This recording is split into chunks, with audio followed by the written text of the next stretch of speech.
I talk about that in terms of like our information environment a lot. You know, the average person who's watching, let's say, 4.5 hours of television per day, which is the average figure, which is hard to even imagine people watching that much. That means half the population is watching more than 4.5 hours per day. But the average person is living in an information environment which is really strange environment. And it's a gigantic changeover from the way the world used to be. And I can remember when I was a child, for example, I lived in a suburb. Well, it was actually kind of rural to begin with. Then it turned into a suburb later on. But it was pre-television. And I can remember coming home and having nothing to do. And so I'd play with the dog, or I'd go out in the backyard. And eventually I would sink into a kind of a boredom, you might say, or a sort of like nothing to do. And so that bottom space of nothing to do was in some ways the root of creativity, because it's from there that you say, well, I'm going to do something now. I think for the most part now, people and children in particular will just flip on the TV at that point, or music. And once you flip on the TV, then what you're experiencing is light going into your eyes and into your brain in the form of images. The images are moving very, very rapidly, and they're changing very rapidly. You may see 20 or 30 edits in an average minute of television viewing, so the information is constantly changing. There's been a lot of research on how awake you are during that experience, and mostly, for the most part, you're in a relatively unconscious mode. The measurements usually call that alpha, which is a kind of a non-participatory, accepting mode. That's the only way you can really watch television, because if you're in an active mental mode, you really can't let these you'd interfere with the process of receiving the information too much, and you wouldn't get the information. Active mental modes are more associated with reading or conversation or doing things. And you couldn't read and be in alpha, for example. That wouldn't work. You have to be in what's called delta, or is it beta? I can't remember now anymore. But anyway, so the child, let's say, sits for very long hours, receiving information that's sent from somebody else, thousands of miles away, very rapidly moving information field. And there's been a lot of research on how that causes hyperactivity among kids. People are wondering why there's so much hyperactivity now.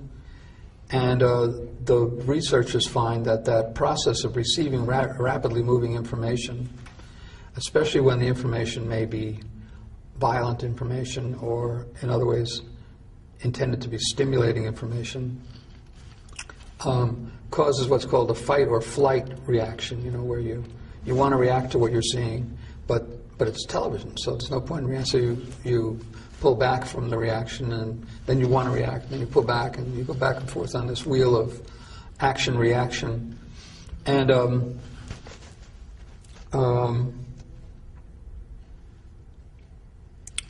when the set goes off, then there's this wild bursting out of sort of kinetic energy that has been...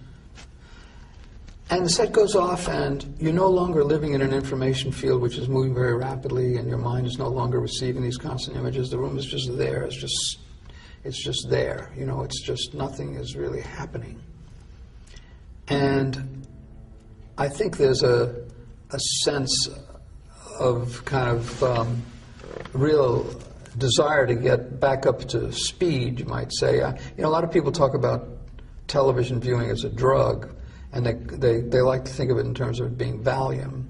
But I really think it's speed, because what happens is you're pacified when you're viewing it, although your nervous system is reacting back and forth. But when the thing goes off, your nervous system is still reacting, but the information field has stopped. And so in some ways you have to get your system back up to speed. So then you go outside, let's say, and all the cars are moving fast, or you've got a Walkman on, and that's speeding you up.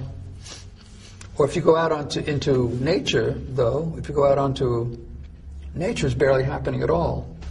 You know, it's very hard to experience grass growing, or to see the interactions of nature if your whole internal system has been sped up. So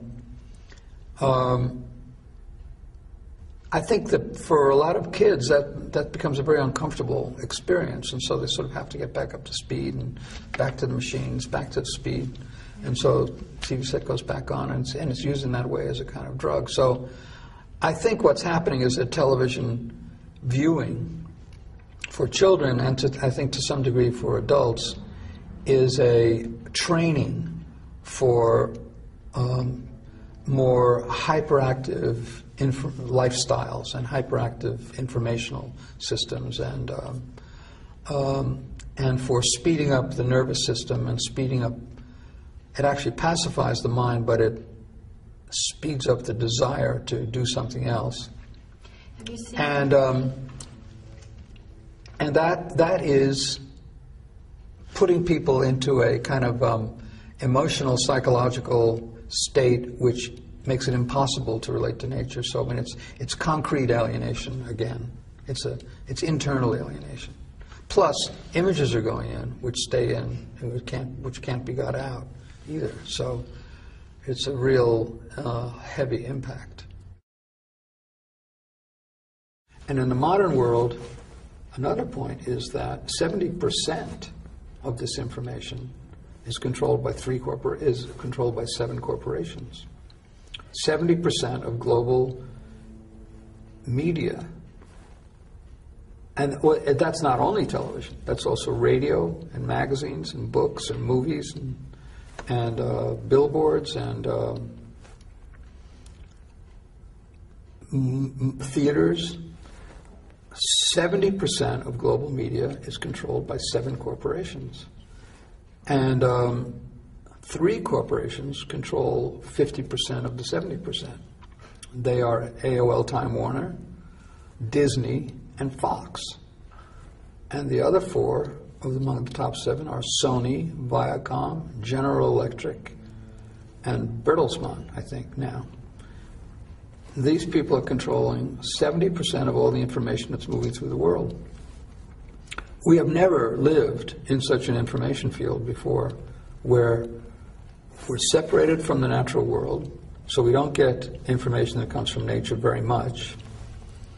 We're separated from alternative information delivered in this medium, because the ownership of the medium rarely allows that to appear.